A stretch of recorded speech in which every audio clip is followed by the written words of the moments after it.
wabarakatuh. A'udzubillahi minasyaitonir rajim. Bismillahirrahmanirrahim. Alhamdulillahilladzi hadana li hada wa ma kunna linahtadiya laula an hadanallah. Asyhadu an la ilaha illallah wahdahu la syarikalah wa asyhadu anna Muhammadan abduhu wa rasuluh la nabiyya ba'dah. A'udzubillahi minasyaitonir rajim. Bismillahirrahmanirrahim. Ya ayyuhalladzina amanu taqullaha wabtaghu ilaihil wasilah wajahidu fi sabilihi la'allakum tuflihun. Amma ba'da. Para salikin, jamaah, muridin, sahabat, teman, kolega, dan bapak ibu sekalian, jamaah semuanya, semoga kita mendapatkan rahmat dan maunah dari Allah. Seizin guru, mari kita bersyukur dan kita meneruskan ngaji ini. Alhamdulillahirabbil alamin ala kulli halin wa ni'matin. Dan mari kita bersalawat, Allahumma shalli ala sayyidina Muhammad wa ala alihi washabihi. Ibu dan bapak sekalian yang saya hormati, setelah beberapa kali kita membahas tentang perlunya apa yang perlu dijaga agar seseorang itu bisa lebih dekat dengan Allah. Yang pertama adalah mata, telinga, kemudian lisan, dan hari Sabtu yang lalu kita bicara yang keempat yaitu tentang qalbun hati. Qalbun hati itu disebutkan adalah merupakan pengaruh yang besar. Khotru aktaruha, dia lintasannya melebihi dari tajam dan cepatnya panah, termasuk panah asmara, ces gitu. Dan kalau ada masalah rumitnya bukan main, sampai orang patah hati. Kemudian kalau memperjaya wa as-saqqaha islahan, untuk memperbaikinya juga sulit. Wa az'abuha halan, dan kondisi penanganannya juga sangat berat. Nah, karena itu hati harus dijaga. Dan ada 5 hal yang kita sudah membahas, 2 hal. Yang pertama Allah lebih mengetahui apa yang tersirat dan tersurat di dalam hati. Yang kedua, Allah tadi tidak akan melihat wajahnya, tampannya, handsome-nya, beautiful-nya, jamilahnya, gantengnya, cantiknya, enggak, pangkatnya boten, tapi yang dilihat adalah yang dulu ila qulubikum. Nah, yang ketiga, menyangkut hati, Imam Ghazali mengajarkan begini. Mari kita bahas secara bersama-sama. Jamaah rahimallah, wa qala al-mu'allif fi hadzal kitab wa na'udzu bihi bi ulumiha fid dharain. Amin amin ya rabbal alamin. A'udzubillahi minasyaitonir rajim. Bismillahirrahmanirrahim. Wal aslu tsalits innal qalba malikun muta'un wa ra'isun muttaba' fal a'dha'u kullaha taba'un. Aslinya yang paling pokok dan yang paling asasi, aslun asli, pakai short, aslinya asli gitu ya. Nah, berarti lebih meyakinkan. Innal qalba, sesungguhnya hati itu malikun, dia adalah raja, muta'un wa ra'isun muttaba', dia adalah yang harus dipatuhi. Mengapa? Ra'isun muttaba', karena hati itu adalah pemimpin kita. Selain raja, dia adalah pemimpin yang harus kita ikuti. Fal a'dha'a kullaha taba'un, lalu anggota-anggota tubuh seluruhnya itu menjadi makmumnya, menjadi rakyatnya, menjadi menjadi pengikutnya, jamaahnya. Ya. Tasarrufa ma'al ra'iyah, manutum ra'iyahnya itu di sini. Jadi kalau yang namanya ra'isnya adalah hati, tetapi yang menjadi umatnya itu adalah seluruh anggota tubuh kita. Jadi kalau hatinya bisa dijaga bagus, maka dengan demikian insya Allah seluruh anggota tubuh yang lainnya juga ikut baik.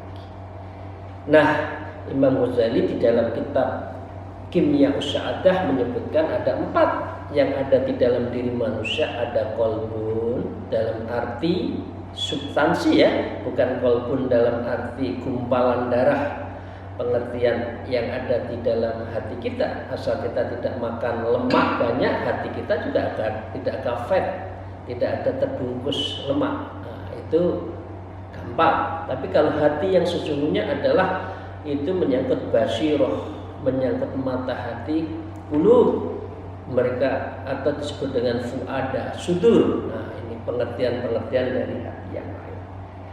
Nah, apakah anggota tubuh yang lain, misalkan akalnya ikut hati atau nafsu? Baru akalnya itu sebagai wazir, sebagai menteri, dia akan memerintahkan askar, yaitu bala tentara yang lain adalah panca indera kita. Jadi semua harus kembali kepada hati. Kalau hatinya baik, insya Allah yang lain akan juga baik. Nah, karena itu Imam Ghazali mengatakan faida solhal matbu'u solhat tabu. Apabila sesuatu yang diikuti baik, niscaya yang mengikuti baik. Kalau pemimpin panjenengan baik, insya Allah kita semua akan menjadi baik. Kalau pemimpinnya tidak baik, ya, mengingkari janji, ya, duga, maka biasanya muridnya juga akan lebih duga. Nah, karena itulah pemimpin itu menjadi penting. Dan pemimpin yang baik adalah mereka yang selalu mengedepankan dan bisa mendekatkan diri kepada Allah. Wa idza istiqomal malik istiqomatir ra'iyah. Dan apabila raja itu perilakunya istiqom, lurus, berdiri tegak, iktidal, tegak lurus, tidak nyerong sana, tidak nyerong sini, ya, istiqomatir ra'iyah, maka dengan demikian rakyatnya juga akan berlaku lurus. Jadi dengan demikian memilih pemimpin itu gampang. Mana yang paling lurus di dalam amanat din dan amanatul daulah, mana yang paling dia memegang amanah keagamaannya dan amanatul daulah, amanah watoniyahnya, itu bisa dilihat. Karena itu track record itu nggak usah sulit-sulit, cari saja apa yang diucapkan, pernahkah dia jalankan, itu gampang. Karena disebutkan di sini wa idza istiqomatul malik istiqomatir ra'iyah. Apabila rajanya, pemimpinnya, presidennya, gubernurnya, bupatinya, dan juga ketua-ketua yang lain, organisasi itu baik, insya Allah maka anggotanya juga akan berlaku. Ya, moga-moga kita menemukan ya pemimpin yang lurus, khususnya nanti di tahun 2024. Amin ya rabbal alamin. Nah, karena itu wa yubayyinu laka dzalika marwi 'an Nabi sallallahu alaihi wasallam annahu diriwayatkan oleh Rasulullah, beliau bersabda, inna fil jasadi mud'atan idza salahat salahal jasadu kullu wa idza fasadat fasadal jasadu kullu ala wahyal qalb. Sesungguhnya itu inna fil jasad, di dalam tubuh manusia itu mud'atan, ada sebongkah, segumpal darah. Ya, ini sebut saja darahnya bukan darah dalam arti fisik, tapi darah dalam arti substansi. Idza salahat, kalau hati kita sang malik tadi, sang roisnya baik, salahal jasad, maka seluruh dari anggota tubuh kita yang namanya akalnya, ya, telinganya, matanya, hidungnya untuk mencium apa, kemudian mulutnya, kakinya, tangannya ikut baik. Tapi wa idza fasadat, kalau hatinya busuk, hatinya berkarat, hatinya tidak pernah berzikir, hatinya selalu resah gersang, tidak dekat dengan Allah, fasadal jasad kulluh, maka seluruh anggota tubuh kita itu juga akan khasat, akan rusak. Ya, apa itu? Ala wahyal qalbu.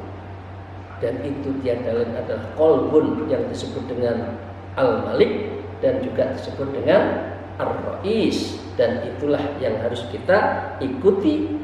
Dan asal memang pemimpinnya, malik kita, raja kita, presiden kita itu adalah baik. Karena itu kan atiullah wa atir rasul wa ulil amri minkum. Amri minkum itu artinya yang memegang teguh urusan-urusan agama. Tafaqquh fiddin, ya. Dan dia adalah manutul bil maslahah. Dia adalah betul-betul untuk memegang amanatul wataniyah wa dauliyah, ya, itu ya. Karena itu beliau Rasulullah mengatakan seperti itu. Semua manusia itu yang terpenting adalah hatinya, yang penting adalah qalbunya, yang penting adalah sudur basirahnya. Wa idza kana saluhal kulli fi dzalika wajaba sarful inayati ilahi. Apabila ada kebaikan seluruhnya di dalam hati, maka wajib memfokuskan perhatian kepada hati. Dengan demikian, Ibu Bapak sekalian, saya bertanya pada diri kita dan kita semua, ya, kita itu lebih ingin membeningkan hati atau membeningkan wajah? Jujur, ibu-ibu, bapak-bapak, lebih mementingkan hati, tasfiyatul qalbi wa tazkiyatun nafas, ya, membersihkan jiwa dan membeningkan mata hati kita, atau mengglowingkan wajah kita? Ya, kira-kira secara umum akan menjawab penampilan penting. Wajah harus glowing, wajah harus kinclong, kelihatan muda, kencang, disontek sana kini. Tapi hatinya nggak pernah disontek. Hatinya tidak pernah diajak berzikir, tapi lebih banyak untuk memperhatikan face-nya, wajahnya daripada hatinya. Karena kita sudah tahu kalau memang hatinya yang terpenting, ya hatinya dong yang diperbaiki. Itu ya Bapak sekalian, ya. Maaf kalau saya ada sesuatu yang tidak pas. Itu yang ketiga. Nah, yang keempat, para jamaah rahimahullah, wal aslur rabi innal qalba hizanatun kulli jawharil abdi nafisin wa kulli maknan khatirin. Dan yang keempat, innal qalbu hizanah, sesungguhnya hati itu merupakan gudang penyimpanan, ya, kulli jawharatil abdi, gudangnya permata bagi seluruh hamba Allah. Nafisin, ya, dan dia adalah barang yang berharga, wa kulin maknan, dan dia itu selain berharga maka dia adalah khotirun, dan dia setiap khotir, setiap lintasan, setiap kerentak itu ada di hati. Ini pengertian hati yang keempat. Jadi mau buruk masuk di hati, mau baik masuk dulu di hati. Mau menolong orang hatinya bagaimana, mau menyakiti orang hatinya bagaimana, mau menfitnah orang hatinya apa, semua itu penyimpanan gudangnya itu di hati. Nah, gudang itu perlu dijaga enggak? Gudang itu perlu dibersihkan tidak? Karena semuanya di situ.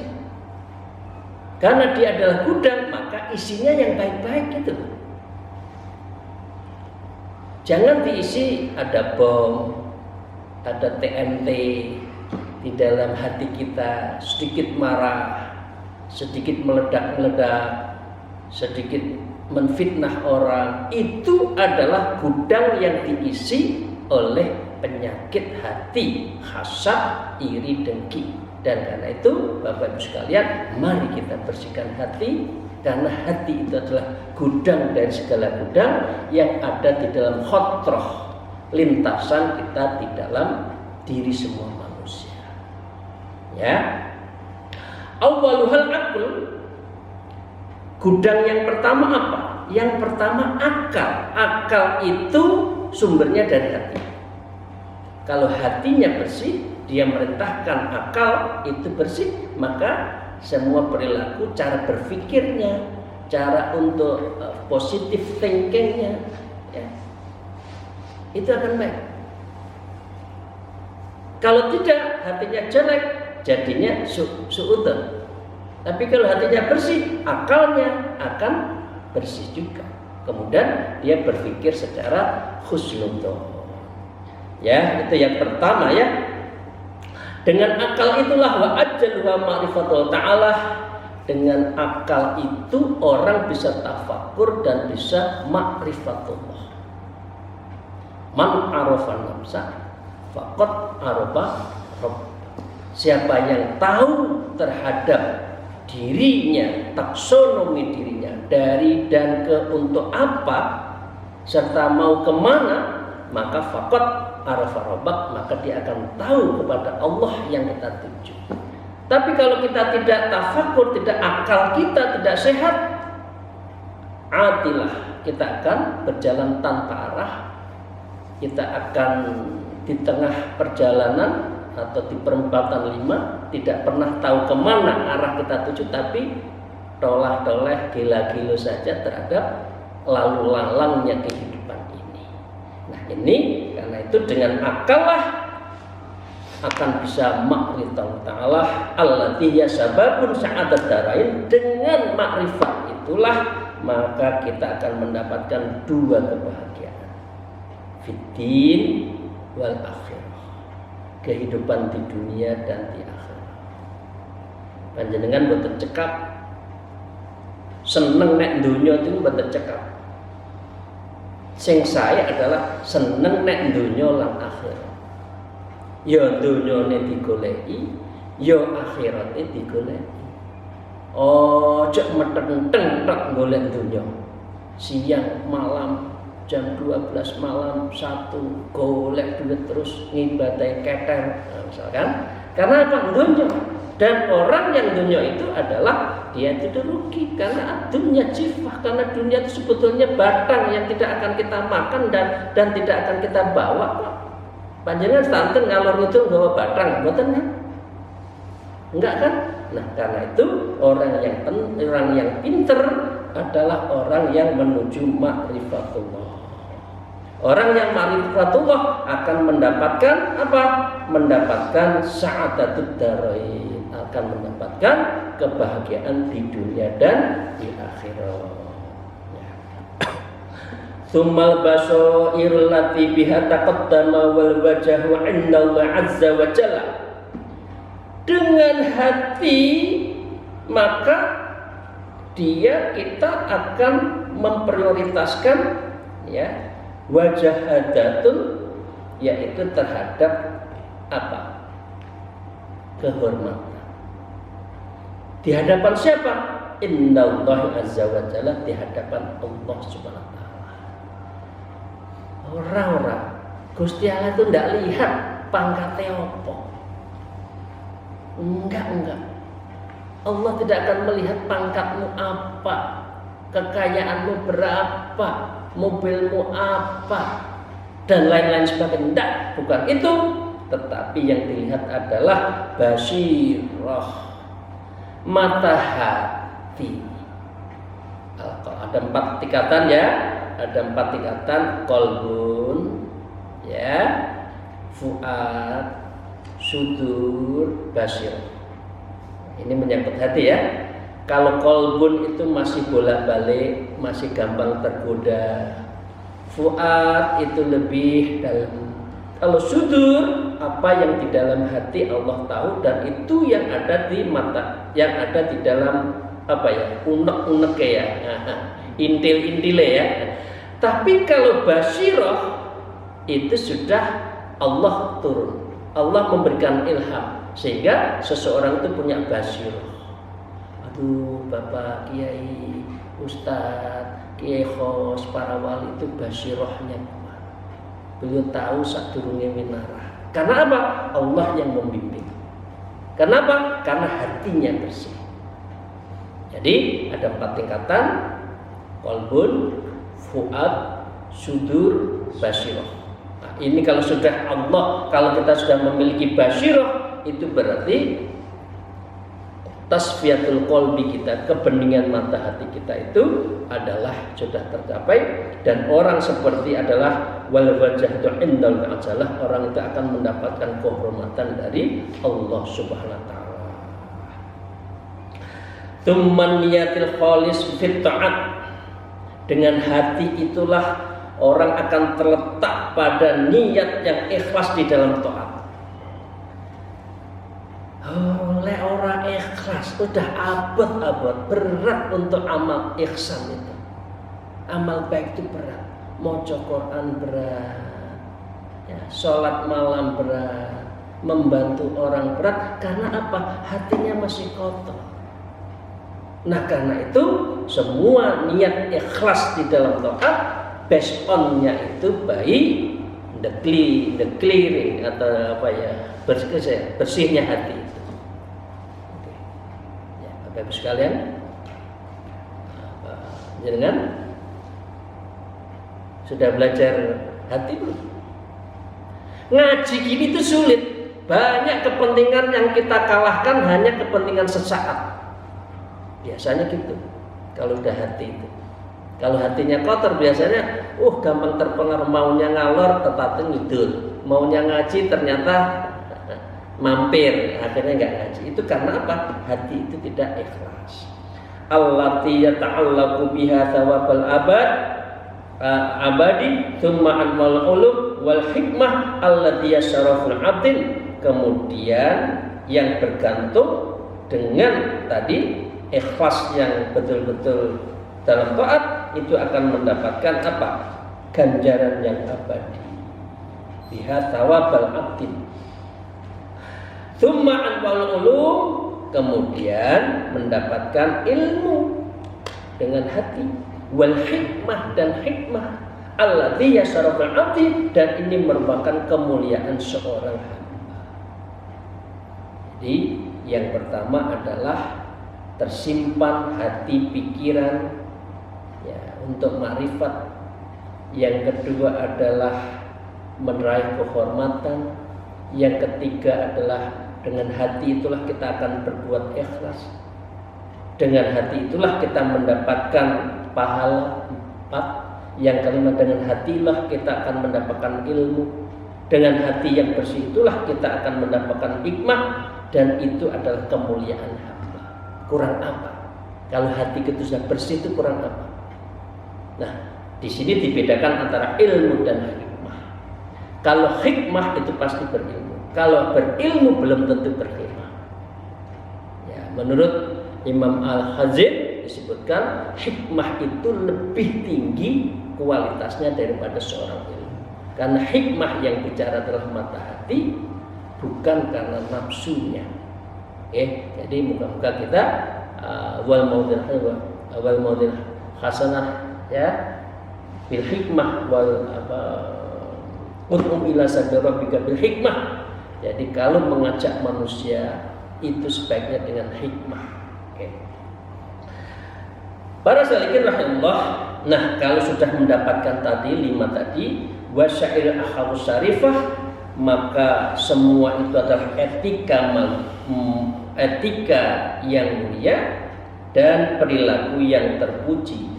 Ya, jadi hasil dari 5 tadi, dan itu karena hati akan melahirkan kemuliaan, etika yang mulia dan perilaku yang terpuji. Wal khisatul hamidah allati biha yahsulu tafadhalur rijal, maka dengan demikian inilah yang harus diutamakan semua hamba Allah. Ala ma fasalna wa syaraha fi kitab asrar muamalatin, dan ini semua tentang membersihkan hati dibahas oleh Imam Ghazali di dalam kitab Asrarul Muamalatin. Jadi enggak dibahas di sini. Wa haqqul mithli hadhil khizanatin an tukhfadha wa tusanna anil ajnasi wal afat, dan semestinya karena itu adalah menjadi gudang penyimpanan, maka dengan demikian ayyahfadha, kita harus menjaganya wa tusonil atasi agar dipelihara dan dijaga dari berbagai apa? Adnas wal afat, dari kotoran dan kerusakan. Gitu ya. Nah, terakhir wa qala al-mu'allif ba'dal kitab wa tuhrasa wa tuhraza minas suraqil wal qut'i.